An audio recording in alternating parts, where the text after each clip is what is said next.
এই চেয়ার পেতে যা খরচ হয়েছে সব খরচ তুলতে হবে। আজ থেকে উপজেলার বাজার, রিক্সা স্ট্যান্ড আর দোকানপাট থেকে চড়া হারে মেয়র ট্যাক্স আদায় করবি। এইবার উপজেলা নির্বাচনে হরিণ বিপুল ভোটে জয়ী হলেও চতুর শিয়াল কারচুপির মাধ্যমে ক্ষমতা দখল করে নিয়ে উপজেলার মেয়র হিসাবে শপথ নিল। মেয়রের চেয়ারে বসেই শিয়াল তার প্রধান সেনাপতি নেকড়েকে ডেকে বলল, ক্ষমতা তো পেয়েছি, এখন এই চেয়ারের খরচ তুলতে হবে।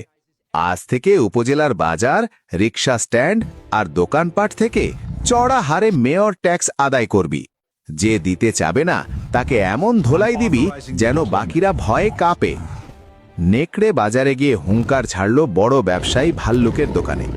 নেকড়ে বলল, ব্যবসা তো ফেপে ফুলে উঠছে, মেয়রের উন্নয়নের জন্য ৫,০০০ টাকা ট্যাক্স বের করো।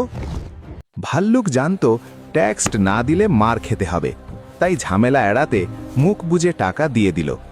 কিন্তু বিপত্তি ঘটল বানরের নতুন দোকানে। বানর অনেক কষ্টে জমানো টাকা দিয়ে একটা ছোট দোকান দিয়েছে। নেকড়ে বানরের দোকানে গিয়ে বলল, কিরে বানর, দোকান তো ভালোই সাজিয়েছিস, বের কর ৫,০০০ টাকা মেয়র ট্যাক্স। বানর বুক টান টান করে দাঁড়িয়ে বলল, কিসের ট্যাক্স? আমি সরকারকে নিয়ম মেনে সব দিই, মেয়রের পকেট ভরার জন্য ১ আনাও দেব না। নেকড়ে চিৎকার করে বলল, এত বড় সাহস, মেয়রের হুকুম অমান্য? এই বলে নেকড়ে বানরকে নির্মমভাবে মারধর করল এবং হুমকি দিল, আগামী সপ্তাহে যদি টাকা তৈরি না থাকে তবে তোর এই দোকান আমি জনসম্মুখে পুড়িয়ে কয়লা করে দেব। বানর দমে যাওয়ার পাত্র ছিল না। সে রাতেই গোপনে ভাল্লুক, হরিণ আর বাজারের ছোট ব্যবসায়ীদের নিয়ে একটা গোপন বৈঠক করল।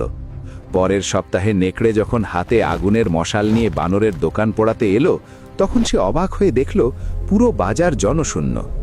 হঠাৎ চারপাশ থেকে শত শত পশু মশাল আর লাঠিসোঁটা নিয়ে নেকড়েকে ঘিরে ফেলল। নেকড়ে প্রাণ ভয়ে জীবন বাঁচাতে দৌড়ে পালালো। উত্তেজিত জনতা এবার মেয়রের কার্যালয় ঘেরাও করে শিয়ালকে টেনে হিচড়ে রাস্তায় নামিয়ে আনল। শিয়াল তার ক্ষমতার দম্ভ দেখানোর চেষ্টা করলেও জনতার ক্ষোভের মুখে সে মাথা নিচু করে এলাকা ছেড়ে পালাতে বাধ্য হল। হরিণকে তার যোগ্য সম্মান ফিরিয়ে দেওয়া হল।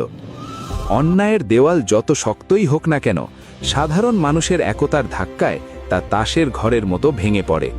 অন্যায়ের শক্তিতে সিংহাসন পাওয়া যায় ঠিকই, কিন্তু সাধারণ মানুষের প্রতিবাদী স্রোতে সেই সিংহাসন বেশি দিন টেকে না।